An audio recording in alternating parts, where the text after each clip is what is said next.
اب وقت مختصر ہے، ایک چھوٹا سا تیسرا پیغام۔ گرمی کا موسم ہے، ہر موسم کے لحاظ سے، ہر وقت کے لحاظ سے نبی پاک صلی اللہ علیہ وسلم نے ہمارے لیے گائیڈ لائن جاری فرمائی ہیں۔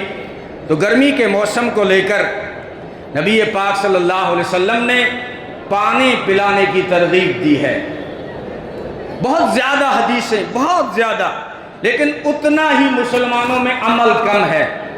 ہمارے غیر مسلم بھائیوں میں یہ بات ہے، وہ پانی پلاتے ہیں، پیاؤ لگاتے ہیں، ٹھنڈے پانی کا انتظام کرتے ہیں، لیکن جس مسلمانوں کے قائد محمد عربی صلی اللہ علیہ وسلم نے اپنی حدیثوں کے ذریعے سے اپنی امت کو جو پیغام دیا تھا، ہم سست ہو گئے، ہم اس پہ عمل نہیں کر رہے ہیں۔ بہت بڑا ثواب ہے پانی پلانے کے اندر۔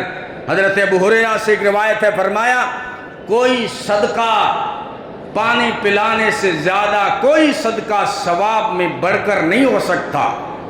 حضرت سعد بن عبادہ نے پوچھا، اللہ کے رسول میری ماں کا انتقال ہو گیا ہے، میں چاہتا ہوں کہ میری ماں کے نام صدقہ کروں، کیا کروں؟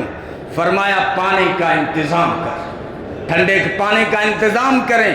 انسانوں کے لیے چوراہوں پر، ہاسپٹلوں میں، بس اسٹینڈ پر، ریلوے اسٹیشن پر، اور جانوروں کے لیے بھی، جانوروں کے لیے۔ حضرت سراقہ نے پوچھا، اللہ کے رسول میں اپنے اونٹوں کو پانی پلاتا ہوں، اتنے میں کوئی دوسروں کے اونٹ آتے ہیں، وہ بھی پانی پینے لگتے ہیں۔ فرمایا اللہ کی مخلوق جانور جس کو تو پانی پلائے گا تو تجھے صدقہ کرنے کا ثواب ملے گا۔ اگر جانور پالتے ہیں تو ان کا خیال کیا جائے، گائے کو پانی پلائیں، بکری کو پانی پلائیں، پرندوں کو پانی پلائیں، اور انسانوں کے لیے ٹھنڈے پانی کا انتظام کریں، اس کا بہت بڑا ثواب۔ حضرت عبداللہ بن مبارک فرماتے تھے، اگر تمہاری وہ بیماریاں جو ڈاکٹروں کی دوائیوں سے صحیح نہیں ہوتی، اگر تم پانی پلانا شروع کرو گے تو بڑی بڑی بیماریوں کا علاج بھی ہو جائے گا اور بڑی بڑی پریشانیاں بھی دور ہو جائیں گی۔ انہوں نے استدلال میں سوچتا تھا، انہوں نے کہاں سے استدلال کیا؟